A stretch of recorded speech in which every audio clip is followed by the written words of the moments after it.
Hello guys, welcome back to my channel. இன்றைக்கி நம்ம என்ன வீடியோ பார்க்க போகிறோம் அப்படின்னு பார்த்தீங்க அப்படின்னா, த ஃப்ளாட்டரிங் பெண்டுலம் அப்படிங்கிற ஒரு ஷார்ட் ஸ்டோரியோட டீட்டெயில்டான சம்மரி தான் வந்து தமிழில் பார்க்க போகிறோம். இந்த சம்மரி பார்க்குறதுக்கு முன்னாடி நம்ம சேனலில் இது வரைக்கும் சப்ஸ்கிரைப் பண்ணாதவங்க மறக்காமல் சப்ஸ்கிரைப் பண்ணிக்கோங்க. அண்ட் பக்கத்தில் உள்ள பெல் ஐக்கானை கிளிக் பண்ணிவிட்டு அதில் ஆல்ங்கிற ஆப்ஷனை டிக் பண்ணிக்கோங்க. ஆக்சுவலி கீழே வந்து இப்போ ஹைப் அப்படின்னு சொல்லி ஒரு ஆப்ஷன் இருக்குது, ஹைப் த வீடியோ அப்படின்னு சொல்லி. அதில் வந்து நம்மளோட வீடியோஸ்க்கு நீங்கள் பாயிண்ட்ஸ் ஏற்றி விட்டீங்க அப்படின்னா நெக்ஸ்ட்டு உங்களை மாதிரி நிறைய வீடியோ சர்ச் பண்ணுவாங்க இல்லையா, அவங்களுக்கும் நம்ம வீடியோ போய் வந்து ரொம்பவே ஹெல்ப்ஃபுல்லாக இருக்கும். அண்ட் இந்த ஷார்ட் ஸ்டோரியை வந்து யார் எழுதியிருக்கிறாங்கன்னு பார்த்தீங்கன்னா, பாக்பனி பாட்ராட்சியா அப்படிங்கிறவங்க தான் எழுதியிருக்காங்க. பாக்பனி பாட்ராட்சியா அவங்க தான் வந்து இந்த ஷார்ட் ஸ்டோரி வந்து எழுதியிருக்கிறாங்க. அண்ட் சம்மரிக்கு முன்னாடி ஒரு குட்டி ஆத்தர் இன்ட்ரோ பார்த்தலாமா? நம்மளோட ஆத்தர் பாக்பனி வந்து ஒரு இந்தியன் ரைட்டர் தான். அவங்க வந்து 10th November 1906 வந்து பிறந்திருக்காங்க. இவங்களோட ஒர்க்ஸ் எல்லாமே எப்படி இருக்கும் அப்படின்னு பார்த்தீங்கன்னா, ஒரு சோஷியல் ரியலிஸ்டிக் ஃபிக்ஷனாக வந்து மேக்ஸிமம் வந்து எழுதுவாங்க. இவங்க வந்து சாகித்ய அகாதமி அவார்டும் வாங்கியிருக்காங்க. எப்போ அப்படின்னு பார்த்தீங்கன்னா 1967 வந்து வாங்கியிருக்கிறாங்க. அண்ட் இந்த ஸ்டோரி வந்து எதில் பப்ளிஷ் ஆகிருக்கு அப்படின்னு பார்த்தீங்க அப்படின்னா, the anthology of short story steel hawk and other ஸ்டோரிஸோடு வந்து 1968 வந்து பப்ளிஷ் ஆகிருக்கு. அண்ட் நம்மளோட ஆத்தர் பார்த்திங்க அப்படின்னா 10th October 1988 வந்து இறந்துருக்குறாங்க. அண்ட் இந்த ஸ்டோரி வந்து ஒரு முழுக்க வந்து ஒரு ஃபீமேலை வந்து பேஸ் பண்ணி தான் இருக்கும். ஒரு விமன் வந்து அவங்களோட லைஃப்பில் வந்து எல்லாத்தையுமே இழந்துட்டாங்க, ஒரு தனிமையில் இருக்கிறாங்க அப்படின்னா அவங்கள சுற்றி வந்து அந்த சொசைட்டி அவங்கள எந்த மாதிரிலாம் வந்து ட்ரீட் பண்ணுது, மன நிலைமையில் அவங்க எப்படி இருக்காங்க அப்படிங்கிறத வந்து ஒரு சிங்கிள் விமனாக வந்து இந்த ஸ்டோரியில் வந்து கொடுத்துருப்பாங்க. அண்ட் நான் சொல்ல வந்து குட்டி குட்டியாக நோட்ஸ் எடுத்துக்கோங்க. நீங்கள் நோட்ஸ் எடுத்துக்கிட்டிங்கன்னா தான் எக்ஸாமுக்கு முன்னாடி அந்த நோட்ஸை பார்க்கும்போது உங்களுக்கு வந்து கண்டிப்பாக யூஸ்ஃபுல்லாக இருக்கும். அண்ட் ஃபஸ்ட்டு உள்ள மெயின் கேரக்டர்ஸ் எல்லாமே பார்த்துலாம். த ரேக் உமன் இவங்க தான் வந்து நம்மளோட ஸ்டோரியோட ப்ரொட்டகனிஸ்ட். த கோட் அப்படின்னா வேறு ஒன்று மேலே ஒரு குட்டி ஆடு, youngsters, the neighbour, a little girl, இவங்க எல்லாமே ரொம்பவே மைனர் கேரக்டர் தான். இந்த ரேக் உமன் அப்படிங்கிறவங்க தான் ப்ரோட்டகனிஸ்ட் அப்படின்னு பார்த்தோம் இல்லையா. ரேக் அப்படின்னா என்ன? இந்த கிழிஞ்ச துணிகள் எல்லாம் வந்து பிறக்கிட்டு ரொம்பவே பார்க்குறதுக்கு பாவமாக கொஞ்சம் கிழிஞ்ச ட்ரெஸ் எல்லாம் போட்டுட்ருப்பாங்க இல்லையா, அவங்கள தான் வந்து ரேக் உமன்னு சொல்கிறாங்க. நம்மளோட ஃப்ளாட்டரிங் பெண்டுலம் அப்படிங்கிற ஸ்டோரியில் வந்து அவங்க தான் ப்ரோட்டகனிஸ்ட். அவங்க வந்து ஒரு ரிமோட் வில்லேஜில் இருக்காங்க, அதாவது பெங்காலில் தான் இருக்கிறாங்க.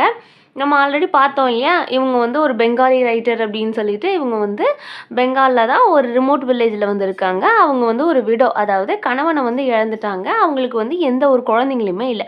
குழந்தைங்க இல்லாத காரணத்தினால அவங்களுக்கு வந்து அவங்களோட லைஃபே வந்து வெறுத்து போய் அண்ட் எல்லாருமே வந்து பார்த்து அவங்களுக்கு கிண்டல் பண்ணி சிரிக்கிற அளவுக்கு வந்து இருக்கும். ஸோ இவங்க வந்து ரொம்பவே ஒரு ஷார்ட் டெம்பரான விமன். எதுக்கு எடுத்தாலும் சட்டுன்னு எரிஞ்சு விடுவாங்க, தொட்டா சினிங்கி அப்படிலாம் நம்ம சொல்லுவோம் இல்லையா. அவங்களோட மன கஷ்டம் இருக்கலாம், பட் இவங்க வந்து கொஞ்சம் ஷார்ட் டெம்பர் அப்படின்னு சொல்கிறாங்க. அண்ட் இவங்க வந்து எதுலேயுமே வந்து ஒரு கம்ஃபர்டபுளாக வந்து இருக்க மாட்டாங்க.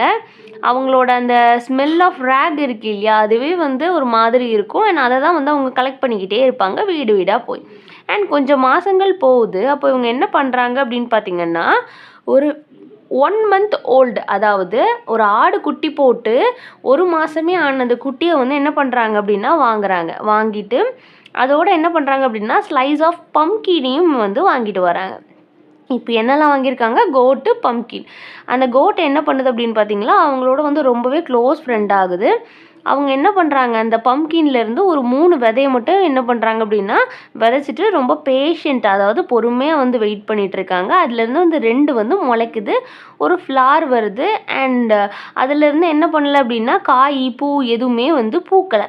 அந்த ஓல்டு உமன் வந்து ரொம்பவே டிப்ரெஸ்ட் ஆகிடுறாங்க. இதனால் என்ன அப்படின்னா அந்த இப்படிலாம் பண்ணுது அப்படின்னு சொல்லிட்டு இந்த செடி பூக்கவே இல்லை. ஏன்னா அவங்க ரொம்ப ஷார்ட் டெம்பர் இல்லையா. ஸோ ஒரு செடி வந்து வளர அளவுக்கு கூட வந்து அவங்களுக்கு வந்து பொறுமை இல்லை. அவங்க என்ன பண்ணுறாங்க அப்படின்னு பார்த்தீங்க அப்படின்னா ரொம்பவே வந்து கேர்ஃபுல்லாக வந்து வாட்ச் பண்ணிகிட்டே இருக்காங்க. அது வந்து எந்த மாதிரி வளருது அப்படின்னு சொல்லி வாட்ச் பண்ணிகிட்டே இருக்காங்க. அண்ட் அகெயின் இவங்க வந்து என்ன பண்ணுறாங்க அப்படின்னா அந்த துணிகள் எல்லாமே வந்து கலெக்ட் பண்ணிகிட்ருக்காங்க. அந்த இதெல்லாம் கலெக்ட் பண்ணிவிட்டு அந்த பிளாக் பெப்பர்ஸில் வந்து போட்டுகிட்டே இருக்காங்க. அதுக்கான உரம் எல்லாமே போடுறாங்க. அப்புறம் அந்த கோட்டோட டங்க் இருக்கு இல்லையா, அதாவது அந்த ஆட்டோட சாணியை எடுத்து என்ன பண்ணுறாங்க அப்படின்னா அதுக்கு உரமாக போடுறாங்க, இன்னும் கொஞ்சம் நல்லா வளரட்டும்னு. அவங்க வந்து ரொம்பவே வந்து பொறுமையாக ஹோப்ஃபுல்லாக இருக்காங்க, கண்டிப்பாக வந்து அது வந்து வளரும் அப்படின்னு சொல்லி. இவங்களோட மன வருத்தங்கள் எல்லாம் என்ன பண்ணுறாங்க அப்படின்னா அந்த ஆட்டுக்குட்டிக்கிட்டே வந்து பேச ஆரம்பிக்கிறாங்க. 2 பேருமே வந்து கிட்டத்தட்ட வந்து ரொம்பவே வந்து க்ளோஸ் ஆயிடுறாங்க. க்ளோஸ் ஆகிட்டு என்ன பண்ணுறாங்க அப்படின்னா ஒரு ஃப்ரெண்டு மாதிரி, ஏன்னா அவங்க ரொம்பவே தனிமையில் இருக்காங்க இல்லையா, ஒரு ஃப்ரெண்டு மாதிரி வந்து ஆயிடுறாங்க. அண்ட் நெக்ஸ்ட்டு அவங்க பேசுகிறது எல்லாத்தையுமே வந்து இந்த கோட் வந்து கேட்கும், கேட்டு வந்து ரியாக்ட் பண்ணும். அண்ட் நெக்ஸ்ட்டு என்ன நடக்குது அப்படின்னு பார்த்தீங்க அப்படின்னா அவங்க வந்து ரொம்பவே ஃபீல் பண்ணுற நேரம்லாம் அந்த ஆட்டுக்குட்டி கூடயே அவங்களோட டைம் ஸ்பெண்ட் பண்ணுறாங்க. அதுவும் அதுக்கு தகுந்த மாதிரி ரியாக்ட் பண்ணும். அண்ட் அவங்க வந்து அவங்களே வந்து 2ஆக வந்து டிவைட் பண்ணிக்கிறாங்க. எப்படி இப்படின்னு பார்த்தீங்க அப்படின்னா அந்த கோட்டு கூடயும் அந்த பம்கின் செடி இருக்கு இல்லையா, அது கூட அந்த வைன்ஸ் கூடயுமே வந்து அந்த கோட்டு அந்த வைன்ஸ்னால் அந்த பம்கின் செடியை தான் வந்து சொல்கிறாங்க. அது கூடயுமே வந்து அவங்க வந்து டிவைட் பண்ணிக்கிறாங்க. கொஞ்ச நாள் வந்து போய்கிட்டே இருக்க அவங்க ஹார்ட்டில் வந்து கொஞ்சம் ஒரு மாதிரி நல்ல மெல்லிஸாக வந்து இது பண்ணுறாங்க. கொஞ்ச நாள் போக போக என்ன நடக்கு அப்படின்னு பார்த்தீங்க அப்படின்னா அவங்க வந்து அது வந்து அவங்களுக்கு அது ரொம்ப கஷ்டமாக இருக்குது, அது வந்து வளரவே மாட்டுக்கு அப்படின்னு சொல்லிட்டு. நெக்ஸ்ட்டு வந்து அவங்களால வந்து அதை வந்து பேர் பண்ணவே முடியல, இது வளரலை அப்படிங்கிறத அவங்களால வந்து ஏற்றுக்கவே முடியல. நெக்ஸ்ட்டு ஒரு நாள் என்ன நடக்கு அப்படின்னு பார்த்தீங்க அப்படின்னா அந்த கவு இருக்கு, ஐ மீன் அந்த கோட் இருக்கு இல்லையா, அந்த கோட்டை வந்து அவங்க சுற்றி கூட்டிகிட்டு போகும்போதெல்லாம் வந்து அந்த இலைகளை வந்து அது வந்து கடித்து சாப்பிடுது. அண்ட் நெக்ஸ்ட்டு வந்து அந்த விமன் வந்து அதுக்கு வார்ன் பண்ணுறாங்க, நீ வந்து இப்படிலாம் பண்ணக்கூடாது அப்படின்னு சொல்லிட்டு வார்ன் பண்ணுறாங்க. வார்ன் பண்ணும்போது என்ன நடக்கு அப்படின்னா அது வந்து அது குட்டி ஆடு தானே, அவங்களுக்கு தான் ஷார்ட் டெம்பரில், அந்த ஷார்ட் டெம்பரில் என்ன பண்ணுறாங்கன்னா அதை தூக்கி எரிஞ்சிடுறாங்க. அது கீழே விழுந்து வந்து செத்து போயிடுது. அண்ட் அது செத்து போனதுக்கப்புறம் இவங்க என்ன பண்ணுறாங்க அப்படின்னு பார்த்தீங்க அப்படின்னா அதை வச்சுட்டே வந்து என்ன பண்ணுறாங்கன்னா ரொம்ப அழுகுறாங்க. இவங்க வந்து ஒரு வழியில் க்ராஸ் பண்ணி போவாங்க, அந்த ஆட்டுக்குட்டியெல்லாம் வந்து கூட்டிகிட்டு வந்து வழியில் க்ராஸ் பண்ணி போகும்போது அங்கே உள்ள யங்ஸ்டர்ஸ் எல்லாம் என்ன பண்ணுவாங்க அப்படின்னா இவங்களை வந்து ரொம்பவே கிண்டல் பண்ணுவாங்க. இவங்கள என்ன கிண்டல் பண்ணுவாங்க அப்படின்னு பார்த்தீங்கன்னா ரேக் விமன், யங்ஸ்டர்ஸ் எல்லாமே கிண்டல் பண்ணுவாங்க, ரேக் விமன் அப்படின்னு சொல்லிட்டு. அதனாலே வந்து இவங்களுக்கு வந்து பிடிக்காது, அந்த இடத்த க்ராஸ் பண்ணுறதுக்கே பிடிக்காது. பட் அவங்க வந்து க்ராஸ் பண்ணி தான் ஆகணும். ஸோ அவங்க க்ராஸ் பண்ணும்போதெல்லாம் டெய்லி வந்து அவங்க கிண்டல் பண்ணிகிட்டே இருப்பாங்க. மறுபடியும் இவங்க அந்த ஷார்ட் டெம்பர் தாங்க முடியாமல், நம்மளை ஆஸ் யூஷுவலாக எல்லாருக்குமே இருக்கக்கூடிய ஒரு குணம் தான், நம்மளை யாராவது திட்டினாங்க அப்படின்னா கண்டிப்பாக வந்து அவங்கள வந்து நம்மளால் திருப்பி திட்டாமல் இருக்கவே முடியாது. ஸோ நம்மளுமே வந்து என்ன பண்ணுவோம் அப்படின்னா திருப்பி வந்து அவங்கள திட்டிடுவோம். அதை தான் வந்து அவங்களுமே செய்கிறாங்க. அண்ட் திட்டிட்டு என்ன பண்ணுறாங்க அப்படின்னு பார்த்தீங்க அப்படின்னா அவங்களோட வந்து ரியாக்ட் பண்ணிட்டு பயங்கரமாக அவங்கள திட்டி விட்டுருவாங்க. ஸோ ஒரு நாள் கோவத்தில் வந்து இந்த அது வளரலை, அது வந்து இந்த இலையெல்லாம் கடித்து சாப்பிடுது அப்படின்னு சொல்லிட்டு இதையும் தூக்கி எறிஞ்சிடுறாங்க. அந்த ஆடுமே வந்து செத்து போயிடுது. சுற்றி உள்ளவங்க எல்லாருமே வந்து இவங்களை காம் டவுன் பண்ண பார்க்காங்க, அந்த நெய்பர்ஸ்லாம். பட் இவங்களால் வந்து அந்த ஆட்டுக்குட்டி இறந்த சோகத்துலேருந்து வெளியே வரவே முடியல. ரொம்பவே டிப்ரெஸ்டாக மறுபடியும் லோன்லியாக போகிறாங்க. ஏன்னா அவங்களுக்குன்னு இருந்த ஒரே ஒரு ஃப்ரெண்டு அந்த ஆட்டுக்குட்டி தான், அதுவுமே இப்போ போச்சு. நம்மளுமே அப்படி தானே, நம்மளோட க்ளோஸ்டு ஒன்ஸை வந்து நம்ம தொலைச்சிட்டோம் விட்டுட்டோம் அப்படின்னா அதை நினச்சி அழுதுகிட்டே இருப்போம் இல்லையா, அதே மாதிரி தான் அவங்களும் இருக்காங்க. அண்ட் ஒரு நாள் என்ன நடக்கு அப்படின்னா கொஞ்ச நாள் போய்கிட்டே இருக்குது. அந்த யங் கேர்ள்ஸ் சொன்னோம் இல்லையா, அவங்க வந்து ஒரு குட் நியூஸோடு வராங்க. என்ன அப்படின்னு பார்த்தீங்க அப்படின்னா உங்களோட பம்கினில் வந்து 2 லிட்டில் பம்கின் இருக்குது, அதை பார்க்குறதுக்கே வந்து எக்கோட டக்கு மாதிரி இருக்குது, ஐ மீன் டக்கோட எக்ஸ் மாதிரி இருக்குது, அதாவது வாத்து முட்டை மாதிரி இருக்குது அப்படின்னு சொல்கிறாங்க. டக்ஸ் எக் மாதிரி இருக்குதுன்னு சொல்கிறாங்க. மேபி இதை ஒன் வேர்டில் கூட கேட்கல, நோட் பண்ணிக்கோங்க. அண்ட் அந்த ரேக் விமனுக்கு வந்து பயங்கர ஒரு கன்ஃபியூஸ்ட். அண்ட் 2வது நேரம் சொல்கிறாங்க அந்த கேர்ள்கிட்ட கேட்டு.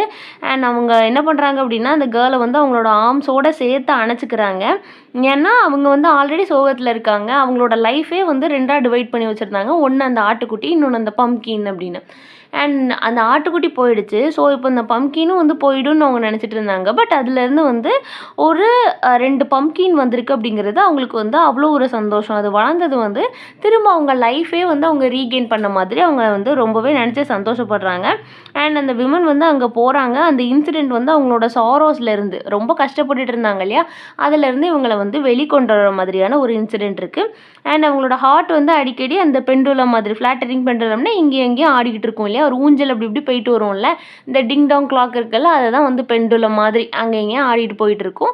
இப்போ வந்து அவங்கள வந்து ஹார்ட்டில் வந்து கொஞ்சம் ஒரு அமைதி இருக்குது, அவங்களோட லைஃப்லேயும் வந்து ஒரு புத்துணர்ச்சி இருக்கும் அப்படின்னு சொல்கிறதோடு வந்து இந்த கதையை வந்து முடிக்கிறாங்க. அண்ட் இவ்வளோ தான் வந்து ஸ்டோரியோட டீட்டெயில்டான சம்மரியில் ஏதாவது டவுட் இருந்ததுன்னா மறக்காமல் கேளுங்க. வேறு ஏதாவது டாபிக்ஸ்க்கு வந்து வீடியோ வேணுன்னா அதையும் கேளுங்க. தேங்க்ஸ் ஃபார் வாட்சிங் and subscribe for more videos.